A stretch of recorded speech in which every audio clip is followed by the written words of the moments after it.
Shalom saudara. Ya, saudara, saya diingatkan dengan sebuah cerita. Waktu itu ada seorang hamba Tuhan yang mengadakan tur ke Israel.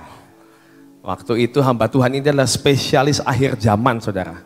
Jadi waktu itu hamba Tuhan ini mengadakan tur untuk boleh melihat yang namanya Bait Allah dan segala persiapan-persiapannya.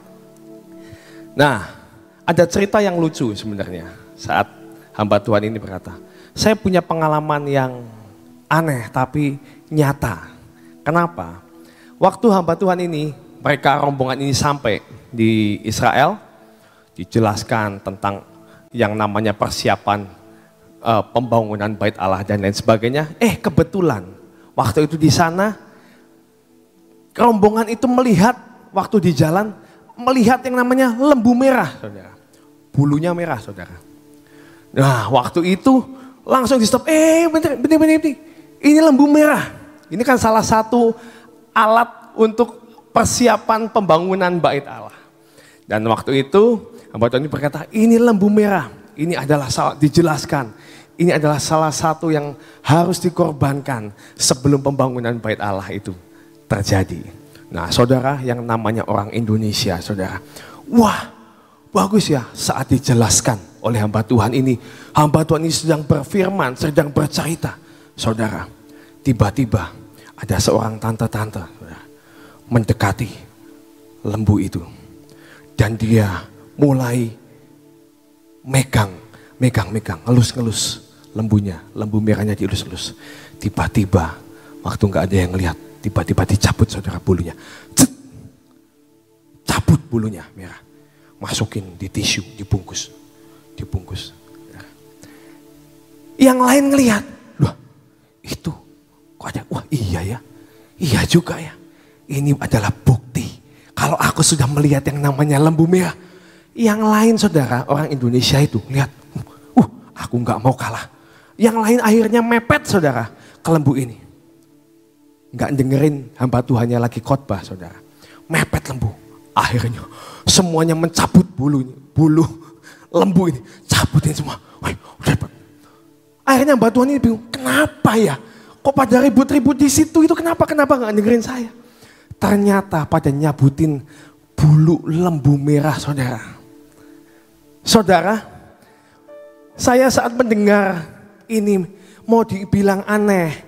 Tapi nyata itulah Indonesia saudara. Coba siapa yang pernah ke Israel dan mengumpulkan yang namanya nggak tahu yang namanya kerikil di Getsemani maupun di taman-taman yang kita kunjungi lah, buah olive kita ambil, kita ambil saudara. Seringkali saat datang ke sebuah tempat, kan ini tujuannya ke Israel itu kan kita ini lebih mendalami yang namanya firman Tuhan. Kita mengerti, oh Tuhan Yesus itu saat ada di Getsemani, taman Getsemani itu seperti ini. Kita bisa lebih mengerti apa keadaan yang ada di sana. Tapi seringkali saudara, yang namanya rombongan ini susah diatur saudara. Begitu sampai ke sebuah tempat yang dicari pertama adalah toilet dulu. Pokoknya saya mau kencing, gak tahu kenapa. Kalau orang Indonesia itu favoritnya toilet. Dan setelah itu saya disuruh kumpul. Ayo kumpul. Ribut semuanya.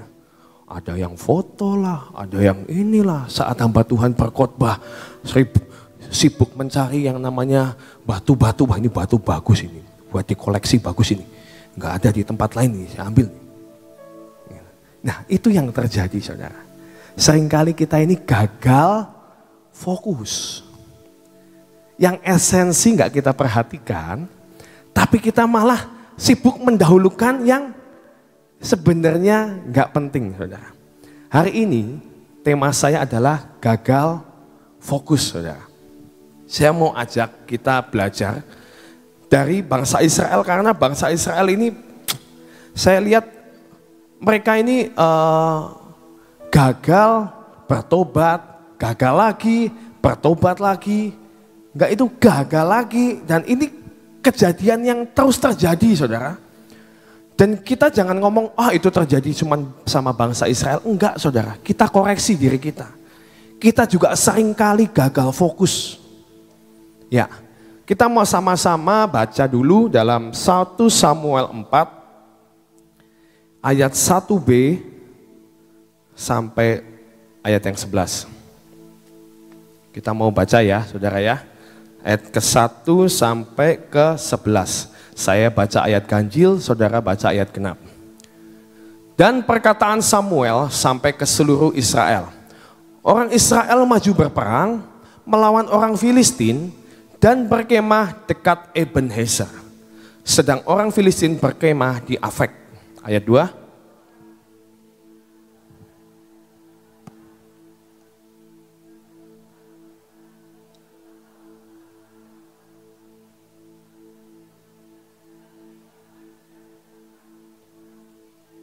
Ayat 3, ketika tentara itu kembali ke perkemahan, berkatalah para tua-tua Israel, mengapa Tuhan membuat kita terpukul kalah oleh orang Filistin pada hari ini? Marilah kita mengambil dari Silo tabut perjanjian Tuhan, supaya ia datang ke tengah-tengah kita dan melepaskan kita dari tangan musuh kita. Ayat 4.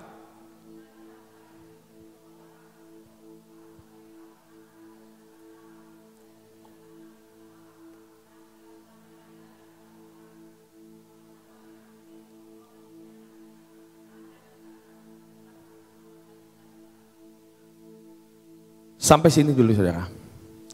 Terusin, sorry. Segera sesudah tabut perjanjian Tuhan sampai ke perkemahan, bersoralah seluruh orang Israel dengan nyaring sehingga bumi gemetar. Ayat 6.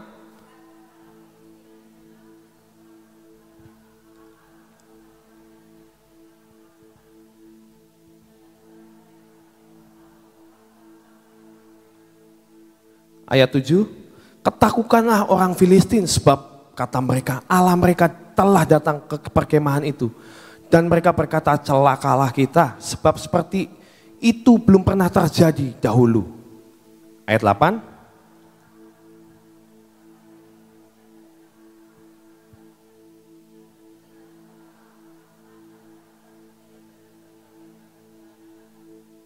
Ayat 9, kuatkanlah hatimu dan berlakulah seperti laki-laki, hai orang Filistin, supaya kamu jangan menjadi budak orang Ibrani itu.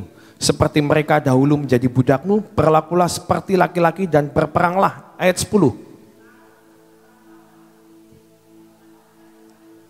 Garis bawahi, orang Israel terpukul kalah. Lanjutkan.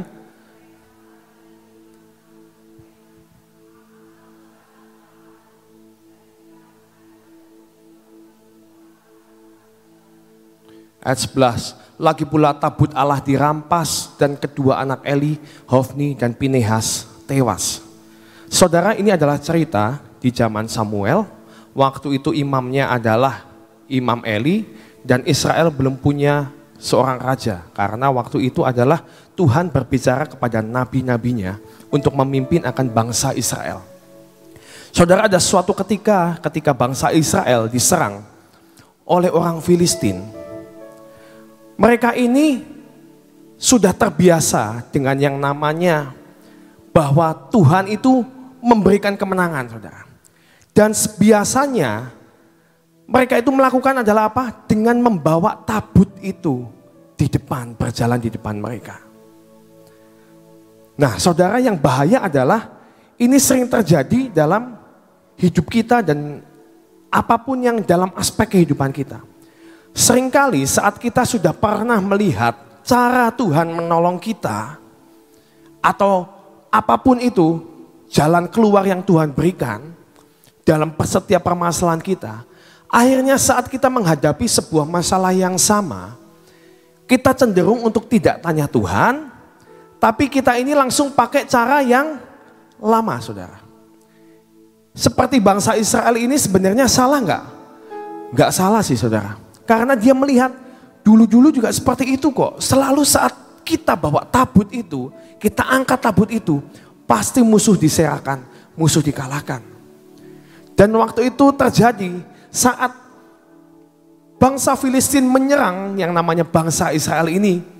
Langsung, tadi di ayat keempat ya kalau nggak salah ya. Ayat keempat. Ya, kemudian bangsa itu langsung, saudara, bangsa itu menyuruh orang ke Silo, lalu mereka mengangkat dari sana tabut perjanjian Tuhan semesta alam yang bersemayam di atas para kerub. Saudara, mereka ini carinya langsung apa? Cari tabut. Mereka langsung, kita kalah nih, bawa tabutnya ke sini. Saudara, seringkali kita seperti itu, kita fokus kepada alat atau cara yang Tuhan pernah tolong dalam hidup kita. Harusnya mereka punya nabi. Mereka harusnya tanya saat mereka diserang. Harusnya tanyanya carinya ke siapa? Ke Tuhan. Sumber pencari pemberi kemenangan itu. Tapi mereka nggak tanya Tuhan. Mereka ini kan udah biasa. Langsung ambil tabut itu. Dan setelah kita lihat saat mereka membawa tabut itu. Apakah mereka mengalami yang namanya kemenangan? Tidak, saudara. Dan bahkan di situ mereka mengalami kekalahan yang amat telak dan amat dahsyat. Saudara, kita ini seringkali gagal fokus. Dengan setiap pengalaman kita sudah ikut dan menjadi Kristen setelah beberapa tahun. Akhirnya seringkali yang berjalan dalam hidup kita ini adalah kita mengandalkan pengalaman dan jarang mengandalkan Tuhan, apalagi saat kita harus mengambil keputusan dalam waktu yang singkat. Kita jarang tanya Tuhan, lama tanya Tuhan. Nah saudara, tapi hari ini saya mau ajak kita kembali, ayo. Fokus kita itu adalah kita mencari kerajaan Allah dan kebenarannya dulu. Maka semuanya yang akan ditambahkan kepadamu. Firman Tuhan berkata, berkat Tuhanlah yang menjadikan kaya. Jeri lelahmu tidak menambahinya loh saudara. Jadi yang memberikan penambahan itu adalah apa? Saat kita mencari Tuhan. Kita mau cari kesembuhan, kita mau cari jalan keluar. Ayo andalkan Tuhan. Jangan andalkan orang yang ada di sekitar kita atau andalkan kekuatan kita. Saudara, salah satu fokus yang seringkali salah dalam kekristenan hari-hari ini adalah kita ini selalu melihat bahwa orang yang disertai Tuhan, orang yang berkenan di hadapan Tuhan adalah orang yang diberkati. Orang yang punya kasih karunia, orang yang punya karunia untuk menyembuhkan, karunia untuk bernubuat. Kita seringkali terpukau saat kita melihat, wow, hebat ya, saat dia berdoa, Tuhan langsung menjawab. Hebat ya, orang ini saat mengalami sakit langsung disembuhkan. Saat mengalami permasalahan langsung ada jalan keluar. Wah Tuhan ini berkenan. Tapi seringkali kita ngelihat, lihat orang jadi orang Kristen kok gitu-gitu terus. Ngalami proses terus. Bertahan terus. Seringkali kita ngomong, hidupnya pasti gak berkenan di hadapan Tuhan. Nah, seringkali kita ini gampang menghakimi saudara. Seringkali tolok ukur kita orang Kristen yang dikenan Tuhan itu adalah orang yang berlebih, orang yang keluarganya baik, orang yang ya memang itu salah satunya saudara. Tapi itu bukan tolok ukur. Harus diberkati, enggak harus diberkati seperti gimana saudara. Karena yang namanya melimpah, yang namanya melimpah itu setiap orang standarnya beda-beda saudara. Kita kalau ngelihat, waduh dia orang yang diberkati, kita nggak pernah tahu pergumulannya seperti apa, hutangnya seperti apa, keluarganya sedang mengalami apa. Tapi kita cuma melihat dari luar. Tolok ukurnya kebahagiaan itu adalah saat seorang mengalami kebahagiaan itu adalah mereka diperkenan oleh Tuhan. Salah Tuhan, saudara. Seringkali fokus kita ini salah. Ya, kita ini seringkali kita ini terlalu fokus kepada janji Tuhan.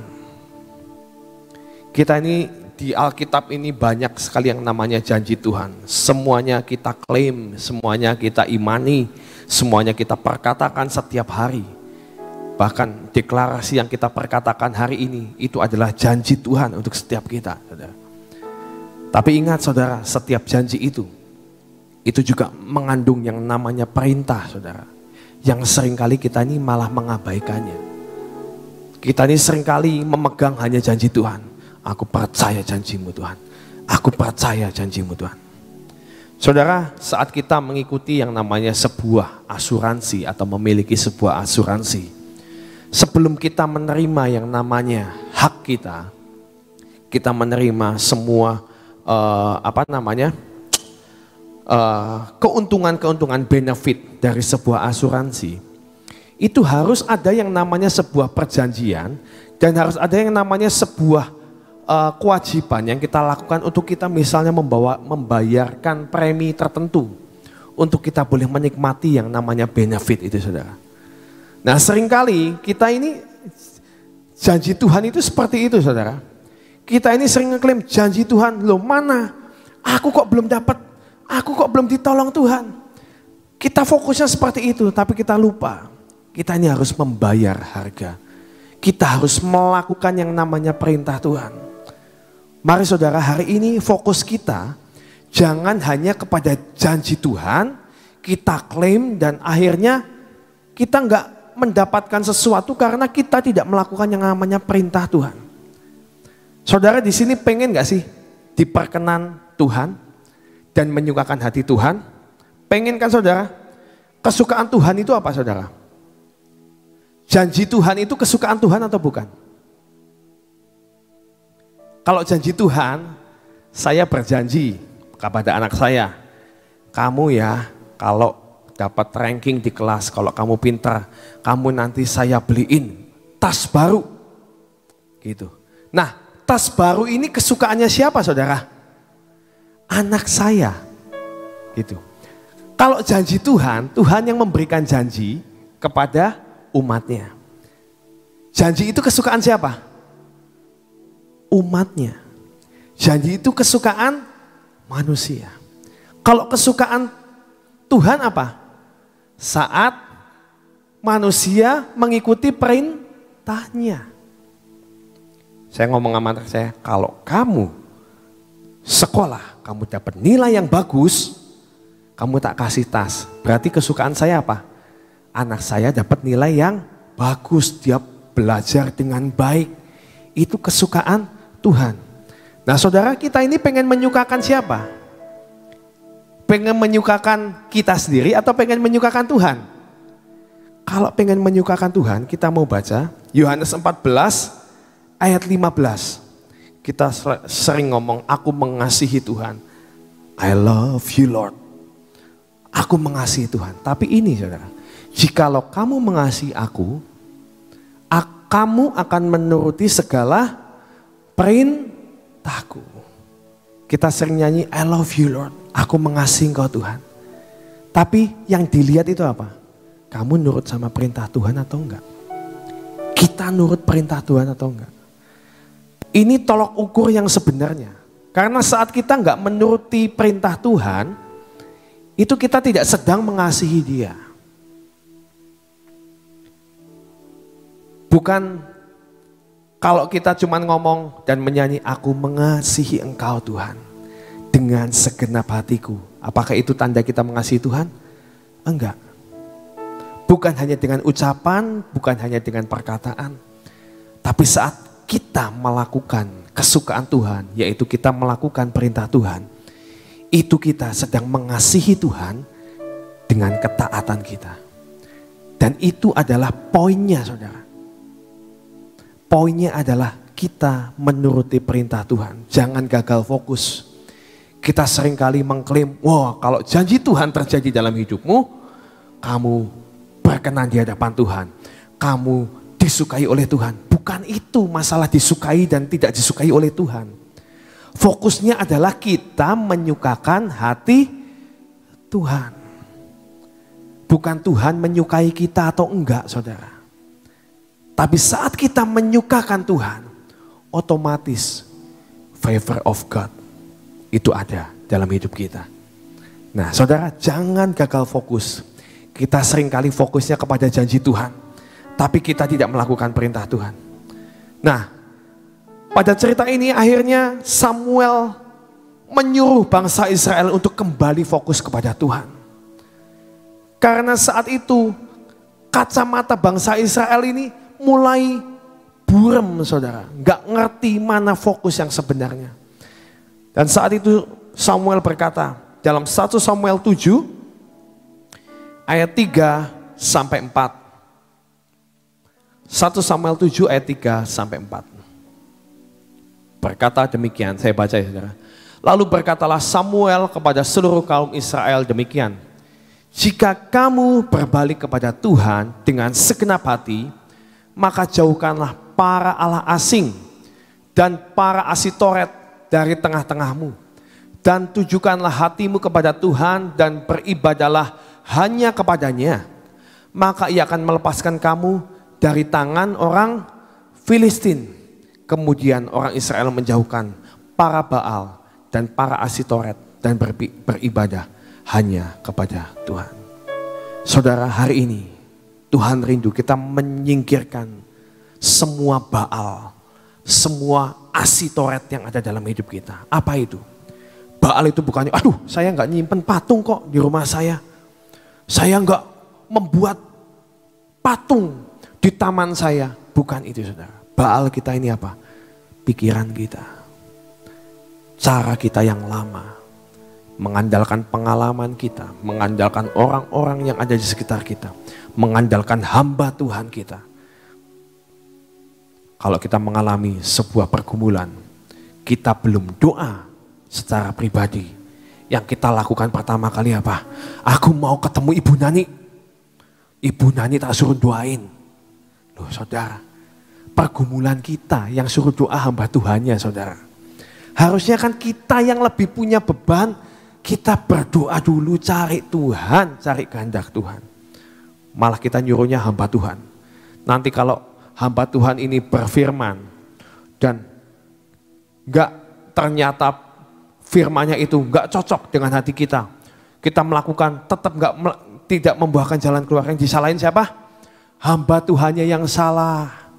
Hamba Tuhannya kalau kata Pak Hadi gak mandi kalau bahasa Jawa tuh. Gak ngecun gitu, gak punya kuasa. Loh, ya memang hamba Tuhannya gak punya kuasa. Yang punya kuasa itu Tuhan Yesus yang sanggup menolong. Makanya kalau kita mengalami pergumulan, yang pertama kali dicari itu Tuhan. Bukan seperti bangsa Israel. Yang dicari apa? Tabutnya mana tabutnya? Tabutnya diangkat. Bukan itu. Kita mengalami permasalahan. Ibu Nani ada di mana? Jangan itu dulu saudara. Ayo. Saat kita mengalami semua pergumulan. Mengalami apapun itu. Duduk diam di bawah kaki Tuhan. Cari Tuhan yang dahulu. Maka Tuhan yang akan membebaskan dan melepaskan setiap kita. Amin saudara. Singkirkan semua Baal dan para asitoret. Berbalik kepada Tuhan. Dan fokus kepada Tuhan. Ayat berikutnya. Lalu berkatalah Samuel, kumpulkanlah segenap orang Israel ke Mizpah, maka aku akan berdoa untuk kamu kepada Tuhan. Next. Setelah berkumpul di Mizpah, mereka menimba air dan mencurahkan di hadapan Tuhan. Mereka juga berpuasa pada hari itu dan berkata di sana, kami telah berdosa kepada Tuhan. Dan Samuel menghakimi orang Israel di Mizpah. Ayat 10. Langsung aja. Sedang Samuel mempersembahkan korban bakaran itu, majulah orang Filistin berperang melawan orang Israel. Tetapi pada hari itu Tuhan mengguntur dengan bunyi yang hebat ke atas orang Filistin dan mengacaukan mereka. Sehingga mereka terpukul kalah oleh orang Israel. Saudara rindu Tuhan mengguntur setiap permasalahan dan pergumulanmu? Kalau saudara rindu itu terjadi, maka kuncinya cuma satu, berbalik kepada Tuhan. Arahkan fokus. Kalau engkau mulai hari-hari ini gagal fokus dengan semua keadaan di sekitar, membayangkan apa yang terjadi di depan, saudara, itu tidak akan menambahi apapun. Tuhan yang jauh lebih tahu masa depan kita. Mari lakukan bagian kita. Singkirkan semua Baal, singkirkan semua asitoret. Berbalik kepada Tuhan, cari kehendak Tuhan. Maka Tuhan akan mengguntur semua permasalahan kita hari-hari ini. Amin. Tidak. Tuhan, kami percaya Tuhan. Firman-Mu ya dan amin Tuhan. Kami berdoa biar setiap kami yang hari-hari ini gagal fokus, kami salah fokus Tuhan, Kau yang betulkan kembali Tuhan. Kami mau berbalik kepadamu Tuhan, dan kami percaya Tuhan, kami hanya mau mengandalkan Engkau lebih dari apapun. Mari Tuhan, Engkau yang mampukan, ajari kami Roh Kudus, untuk kami boleh kembali fokus kepadamu. Kami tidak melakukan semuanya dengan kekuatan dan pengalaman kami. Tapi kami percaya, kami hanya mau berharap dan mengandalkan Engkau, Tuhan sumber kemenangan. Di dalam nama Yesus kami terima berkat yang terbaik dari Engkau. Di dalam nama Yesus, amin. Saudara, supaya jangan gagal fokus, cari Tuhan dan jangan cari mujizatnya. Mujizat itu penting. Mujizat itu perlu buat kita semuanya, ya. Bangsa Israel itu sudah melihat mujizat dengan melalui tabut itu, ya. Dengan tabut itu mengakibatkan selalu menang. Nah, ya, fokusnya kepada mujizat. Jadi carinya mujizat, dan Tuhan gak suka.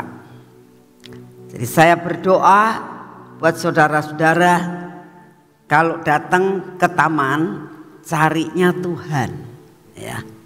Ketemu sama Tuhan. Nanti Tuhan akan bukakan segala-galanya. Kemarin ini ada seorang yang ngomong ke saya, datang ke saya. Dia itu diceritain, nggak tahu mungkin jaga taman cerita tentang air di sumur itu keluar darah. Ya saya nggak tahu bagaimana caranya. Lalu dia itu bawa jerigen, ya.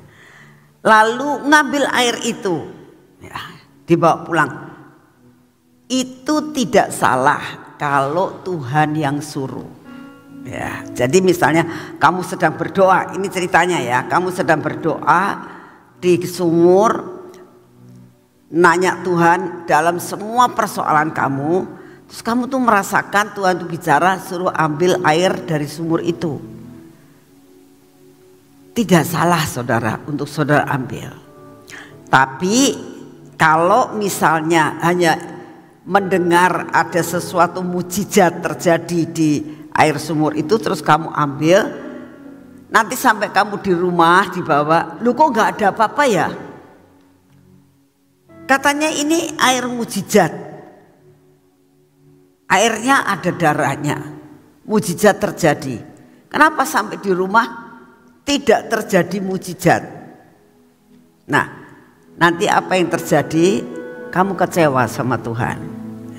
Jadi saya berdoa buat saudara yang saat ini sedang streaming maupun kita semua, jangan cari mujizatnya dulu, cari Tuhan, ya. Kalau memang kamu disuruh, lakukanlah. Sebab saat-saat ini saya sedang bergumul dalam doa terus mengenai tanya-tanya Tuhan tentang banyak perkara terjadi di taman, saudara.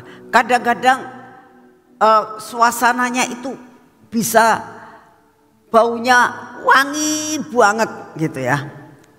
Nah, saya tanya sama Tuhan, Tuhan ini kenapa baunya kok wangi? Ya. Lalu Tuhan katakan, nah ini malaikat sedang naik turun. Nah, jadi meninggalkan bau. Misalnya contoh saja, contoh ya. Suatu saat kita itu waktu itu pelayanan ke luar negeri lah, saya lupa. Nah, kalau tidak salah sampai di Tel Aviv atau mana ya saya lupa. Nah, di hotel itu banyak sekali orang-orang Yahudi yang datang ke situ, orang Timur Tengah, banyak yang di situ. Nah, baunya beda, banyak orang Timur Tengah di situ, baunya beda, aroma pakaian mereka itu sangat nyengat sekali. Nah, saat mereka itu keluar dari lift dan saya masuk ke lift, orangnya sudah nggak ada. tapi aroma itu masih tetap ada. Aroma itu ditinggalkan oleh orang itu. Ngerti maksudnya ya? Nah, begitu juga saat malaikat itu sedang turun naik di daerah taman yang kedua itu, mungkin malaikatnya sudah pergi, tapi aromanya ini ketinggalan, sehingga pada saat kita pas di situ kita bisa merasakan aroma yang luar biasa. Bisa hilang nggak? Ya nanti lama-lama ya hilang. Ya. Nah, saya mulai berdoa, Tuhan, maksudnya apa ini? Inilah yang namanya surga menyentuh bumi. Ya. Karena Tuhan berkenan, jadi malaikatnya itu banyak sekali yang turun naik. Untuk apa?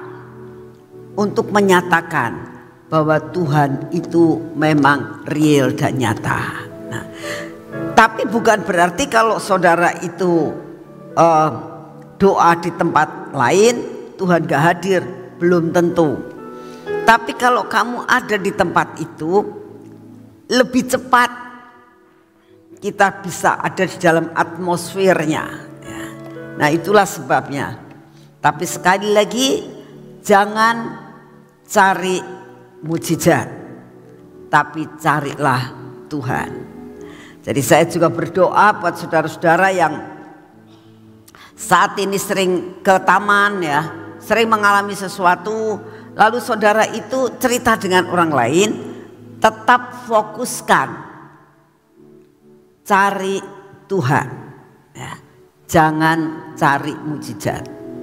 Memang saudara saat ini kalau kita lihat apa yang saat ini terjadi, karena Tuhan mau mempersiapkan untuk akhir tahun ya, itu minyak yang ditabut banyak.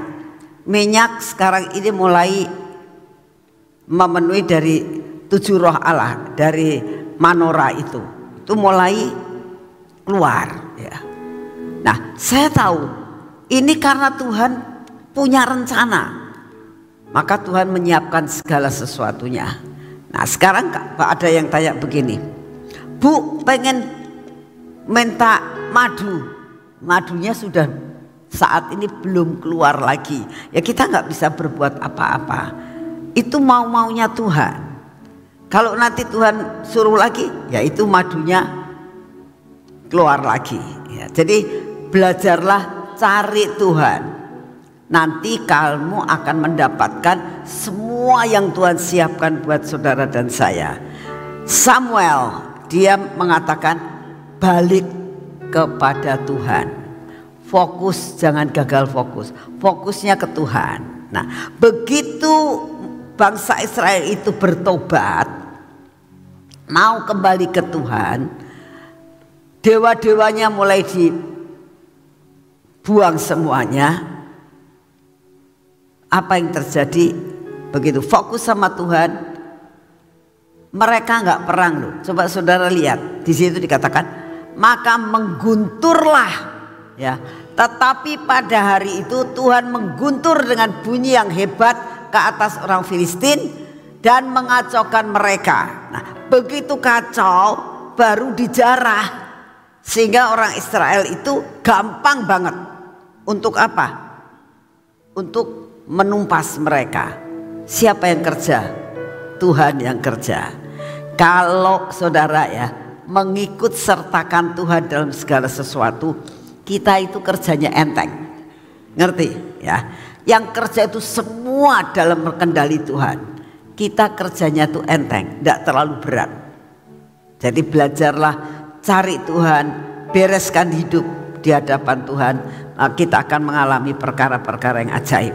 Amin. Saya juga terima kasih. Saya percaya tadi malam saudara banyak berdoa buat saya ya pasti. Tadi malam mulai jam 11 saya berdoa gini, Tuhan saya percaya ini saya lagi mau berdoa mau tidur nih Tuhan. Saya percaya anak-anak saya semua pada berdoa buat saya. Saya akan bersatu hati. Saya bilang kita bersatu hati ketemu di udara. Malam ini saya pasti mengalami perkara yang sangat baik. Ya. Jadi apa yang terjadi, saya jam 11 itu tidur saudara, cukup bagus.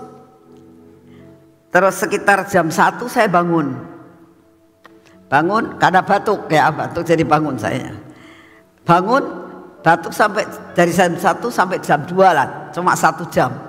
Habis semua saya bilang, Tuhan ini terakhir saya mau tidur. Terus saya berdoa lagi dan saya tidur. Luar biasa, Tuhan memberkati sampai tidur sampai 4:30. Anugerah Tuhan. Terima kasih buat semuanya ya. Dan saya percaya Tuhan akan menyempurnakan kesehatan saya ya. Tuhan memberkati. Yuk kita berdoa. Bapak, terima kasih untuk firman-Mu, terima kasih untuk 1 jam kami boleh mengisi cawan-cawan pujian dan penyembahan kami Tuhan buat bangsa dan negara kami. Terima kasih buat Engkau mengingatkan kami untuk tidak gagal fokus. Kami cari Engkau, bukan cari mujizat Tuhan. Kami mau mengatakan kepadamu, kami mau mencari pembuat mujizat, karena Engkau punya 1001 jalan dengan cara yang berbeda dalam menolong kami. Engkau tidak pernah memberi 1 jalan saja di dalam menolong kami, tapi Engkau punya 1001 jalan buat menolong kami. Terima kasih untuk semuanya. Kami berdoa buat setiap pergumulan kami saat ini Tuhan. Engkau tahu pergumulan kami. Tidak ada satupun yang dapat kami sembunyikan di hadapan-Mu. Pergumulan keluarga, pergumulan tentang anak, tentang suami, pergumulan tentang perekonomian, pergumulan tentang segala sakit penyakit. Tuhan, ini semuanya adalah beban kami Tuhan. Oleh karena itu kami saat ini datang kepadamu, mohon pertolongan-Mu, mohon belas kasihan-Mu. Biarlah semua yang menjadi beban kami, kok kami tanggalkan di bawah kaki-Mu, dan Engkaulah yang akan menyelesaikan sesuai dengan apa yang Engkau mau. Terima kasih untuk kasih setia-Mu ya Bapa. Dan saat ini kami datang di hadapan-Mu Tuhan. Kami tetap mau berdoa buat bangsa dan negara kami. Kami percaya Tuhan, kebenaran akan terlihat. Engkau tahu tuduhan-tuduhan tentang ijazah palsu dan sebagainya buat Bapak Presiden kami. Kami tahu Tuhan, kebenaran akan menjadi kenyataan. Kami percaya Tuhan, Engkaulah pembela di dalam segala sesuatu. Terima kasih untuk kasih setia-Mu ya Bapak. Engkau terus akan pegang teguh akan Bapak Presiden kami, Wakil Presiden dan semua staf kabinet. Kami minta di dalam nama-Mu, buat mereka kerjasama yang baik Tuhan, untuk mengentaskan, karena saat-saat ini sedang menghadapi G20, sedang menghadapi perkara-perkara yang sangat urgent Tuhan. Oleh karena itu biarlah Bapak Presiden kami dapat fokus Tuhan untuk melakukan tugas dan kewajibannya. Kami berdoa pada saat ini untuk semua kontestan-kontestan daripada partai-partai yang saat-saat ini mulai bergerak Tuhan. Kami minta di dalam nama-Mu, semua ada di dalam kontrol yang daripada-Mu. Biarlah rencana-Mu yang jadi, paksakan rencana-Mu jadi atas bangsa ini Tuhan. Bukan kehendak mereka, tapi biarlah kehendak-Mu yang jadi. Terima kasih untuk kasih setia-Mu Bapak. Saat ini kami datang di hadapan-Mu. Kami tetap berdoa untuk keadaan cuaca yang tidak menentu saat ini. Kami minta anugerah-Mu turun Tuhan. Biarlah Engkau yang akan mengendalikan keadaan cuaca untuk bangsa dan negara kami ini, untuk negara ini Tuhan, untuk bangsa ini Tuhan, dan untuk dunia. Biarlah Engkau yang akan menentukan yang terbaik. Oleh karena itu berikan kepada kami daya tahan tubuh yang baru, daya tahan tubuh yang berasal dari surga, sehingga virus apapun, keadaan cuaca apapun tidak akan menggagalkan semua rencana-Mu atas hidup kami. Terima kasih untuk kasih setia-Mu ya Bapa. Segala pujian, hormat dan syukur kami naikkan di hadapan-Mu. Kami juga berdoa untuk sebentar sore. Kami mengucap syukur untuk ibadah raya yang Kau adakan untuk sebentar sore Tuhan. Engkau tolong akan ibadah raya sebentar sore. Kau berkati akan hamba-Mu Gideon yang akan menyampaikan firman-Mu. Urapan yang berasal daripadamu turun atas hamba-Mu Gideon. Pujian dan penyembahan yang sudah dipersiapkan, biarlah mereka boleh melakukan seperti yang Engkau mau. Terima kasih Tuhan Yesus, Engkau yang akan mengirimkan akan jemaat-Mu memenuhi tempat ini Tuhan, untuk beribadah kepadamu sebentar sore. Terima kasih untuk kasih setia-Mu ya Bapa. Kami serahkan semua doa kami di dalam nama Tuhan Yesus Kristus. Mari kita masuk dalam pengurapan.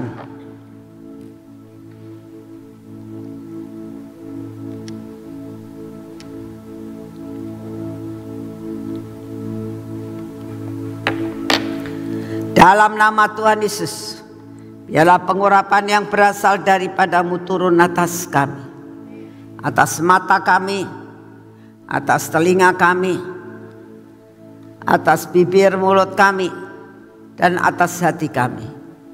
Tuhan, biarlah sungguh-sungguh dalam hidup kami ada di dalam kontrol yang daripadamu. Semua yang tidak baik dalam hidup kami, Engkau yang akan mematahkannya. Berkati tangan kami Tuhan, karena tangan kami akan kami pakai untuk melakukan semua pekerjaan kami.